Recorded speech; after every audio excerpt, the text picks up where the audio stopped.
J'aimerais que tu parles un peu de, de ton impact dans la politique, ou bien peut-être de ta marche politique, parce que ce n'est pas fini, j'appelle ça une Mhm, marche, parce que, n'est-ce pas, je pas dit ton parcours, bien ton mhm, passé, ouais. c'est une marche que tu es en train de faire et que tu explores aussi. Euh, Au travers de tout cela, parce qu'effectivement, tu es un étudiant, il faut le mettre, Mhm, tu n'as pas mhm, arrêté complètement les études. mhm, Avant de quitter le Cameroun, tu es en phase d'obtenir ton master. ouais. Et dans tout ce que tu es en train de faire, n'est-ce pas, tu fais du salariat, à parallèle, tu fais l'entrepreneuriat. Mhm. Et où est-ce que tu trouves le temps, non seulement pour faire la politique, et je vais encore revenir à cette question, qu'est-ce qui te pousse à faire la politique au Cameroun, où parfois Mhm. plusieurs jeunes évitent même la politique et les Mhm. parents même déconseillent des personnes de faire la politique. Comment ça, un jeune, Mhm. n'est-ce pas, à peine arrivé à l'université, Mhm. se lance dans la politique et, s'il vous plaît, a quand même un petit parcours là, parce que on parle de deux, trois partis politiques Ouais, que ouais, bien sûr. si tu n'as pas été, même si tu n'as pas été membre, tu étais sympathisant. Hein, Ouais, ouais. voilà. Ouais. Bon, déjà, j'ai été membre, je n'étais pas sympathisant, j'étais Euh, membre. Mais d'abord, avant de répondre à cette question, motion, je vais d'abord dire motion. Parce qu'au Cameroun, beaucoup de parents sont un peu hypocrites. Tout le monde veut que ça change, mais personne ne veut voir son enfant devant. Moi, je vous assure, j'ai été surpris par la réaction de mes parents en politique. Lorsque je faisais mes dernières émissions à la chaîne de télé très populaire, comme mhm, Equinox, c'est mhm. mon père qui m'appelle avec ma mère. Ils sont là, ils veulent voir le débat, ils disent que ça n'a pas commencé Ils et tout. demandent l'heure et tout. Et vous assure, C'est ça. parfois on peut dire qu'ils sont irresponsables, mais ils ont Ouais. compris parce qu'au début, ils voulaient un peu, mais après, ils ont compris que c'est ce que je fais. Donc, parfois, ils étaient scotchés, ils étaient Mhm. branchés. Ouais, ouais, ouais. Moi, ça m'a fait beaucoup plaisir. Ouais. Mais déjà, moi, je me rappelle exactement de ce qui m'amène en politique. Déjà, je me lance en politique. Pourquoi? Parce que d'abord, dans les années 2013, moi j'étais encore peut-être en troisième ou en Mhm, seconde, mhm. je ne me rappelle plus. Et puis, moi j'étais un fan d'Ateba Yene. Ateba Yene, Charles Ateba Yene. Et le premier livre même que j'ai décidé de lire, c'est Charles C'est Ateba son livre, Yene. quoi. Paradoxe du pays organisateur. Donc, c'est comme ça qu'en suivant Ateba Yene, chaque fois, je me rappelle encore son émission culte Mhm, à STV, moi je disais, mais c'est comme ça que le Cameroun si est. Je me posais déjà des questions. mhm, Et puis, mhm. avec certains de mes cousins qui venaient à la maison, ils passaient le temps à mettre les débats.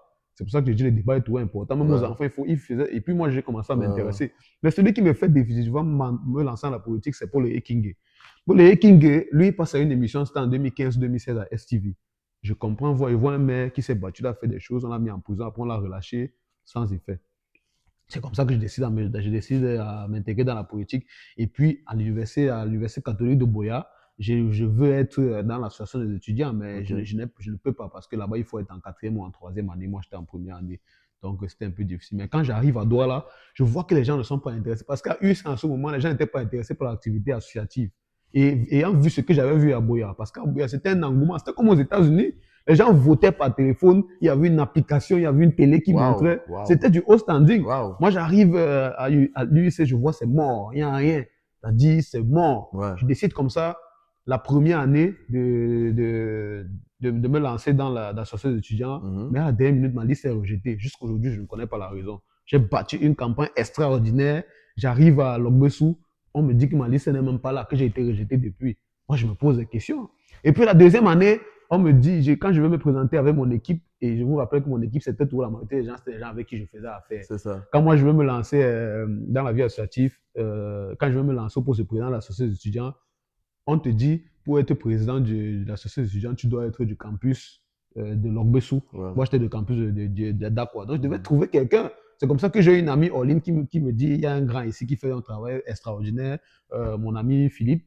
Philippe qui se décide de se présenter à Logbesu au poste de président. Et moi, à Mhm. Logbesu, où on crée la liste rouge.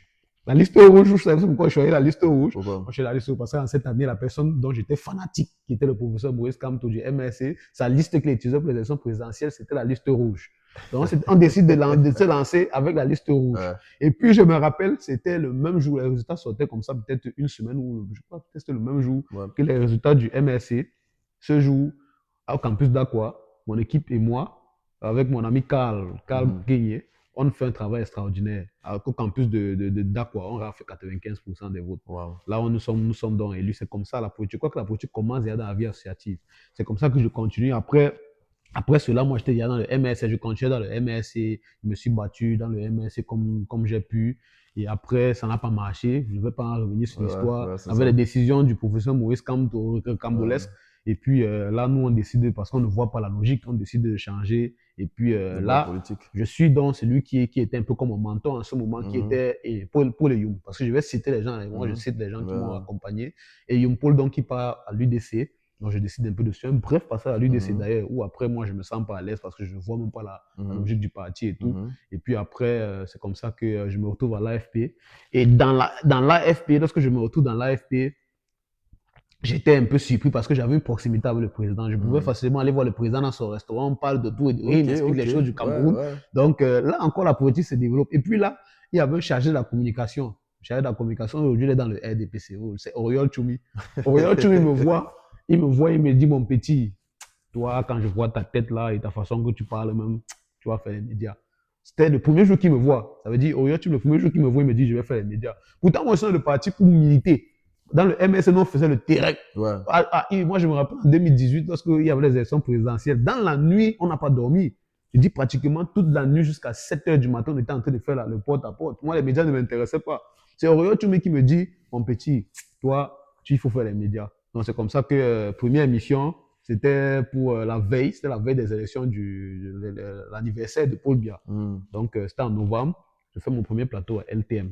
Donc, je ne suis pas toujours très à l'aise parce que Ouais. les médias, pour moi, la politique au Cameroun, c'est le terrain, ce n'est pas les Mhm. médias. Mhm. Et Mhm. puis après, ils vont me mettre dans telle chaîne, telle chaîne, telle chaîne, telle chaîne, telle chaîne. Et puis avant de quitter le Cameroun, moi, j'avais un deuxième plan. Moi, je disais, si le projet d'immigration ne marche pas, les prochaines élections, moi, je vais me présenter à la députation. Ça, c'était Ok, mon. ok. Ouais, c'était ça. Déjà, déjà, Je devais ouais. me présenter au poste de député. Ouais, ouais, Moi, je devais ouais. conclure. Mais déjà, Ouais, bien député, sûr. pourquoi pas parce que c'est souvent le parcours, parfois c'est conseiller municipal, et Ouais, puis ouais, derrière, ouais, on se crée un petit engouement politique, les gens nous connaissent un peu, et puis ouais. député, mais directement député. Ouais, ouais, directement député, parce Mhm. qu'il faut le dire. Moi, je ne vois pas trop à quoi les maires servent au Cameroun, parce qu'on Mhm. parle de collectivités décentralisées, Mhm. mais vous voyez les budgets qui sont alloués, ce n'est pas significatif, ça ne sert Mhm. presque à rien même. Parfois, vous devez vous battre avec les moyens de vos réseaux et tout, sans ça. Et donc, je décide comme ça directement.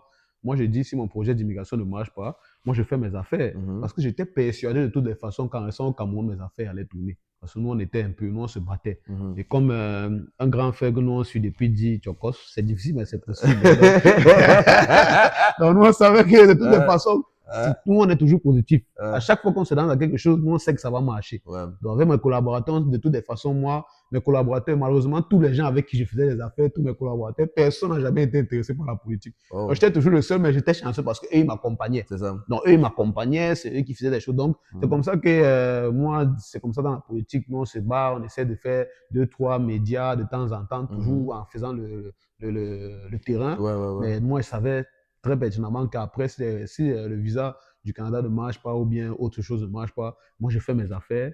Mais Et tu as investi dans la politique mais aussi. j'ai investi dans la politique. Parce que Ouais. dans le parti politique également, j'avais déjà une grosse tâche au niveau de l'AFP. Nous, on travaillait et puis c'est comme ça. Donc, nous, on savait déjà que de toutes les façons, hein, que ce soit dans les affaires, que dans la politique, si le Canada marche, ça ne marche pas, on allait se lancer. Donc, c'est Wow. ça. Et je vais donc chuter parce que je vais donc essayer de finir une fois. Parce que la Mhm. même chose, le travail que nous faisons ici au Canada, j'aimerais dire, peut-être l'histoire va me donner tort, mais je crois que je n'ai pas tort.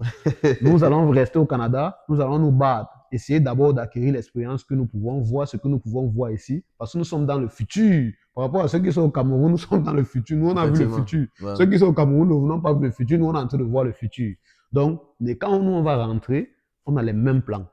Et je profite de ta tribune donc, parce que c'est la première fois que je fais l'émission à One on One, c'est très pertinent, mais je profite de ta tribune pour dire, j'espère que ceux qui pensent et à qui sont peut-être mes adversaires politiques, ils Ouais. vont donc rester sur leur bout parce que moi, mon retour au Cameroun, c'est de rentrer toujours occupé d'avoir un poste politique. Mhm. C'est-à-dire, j'ai deux objectifs au Cameroun. Rentrer au Cameroun pour une affaire, même si ça ne me rapporte pas trop, Mhm. mais Mhm. je rentre au Cameroun, début pour une affaire, mais également pour me réinvestir dans la En fait, politique. tu continues dans Parce que ta nous avons logique, besoin quoi. des guides. Parce Ouais. qu'au Cameroun, malheureusement, vous allez être surpris et je vais chuter par là. Moi, quand je faisais les médias au Cameroun, je croyais que les médias vivaient d'une animosité. Je vous explique. Je Mhm. croyais que quand on est du MRC, quand on est du RDPC, à la sortie d'un média, on ne se parle pas. Mhm. Mais je vous assure, ces gens qui font les médias prennent la politique pour un jeu. Vous voyez des gens du MS, du RDPC, après une émission, ils se mettent à rire. Ils rient, on ne sait pas.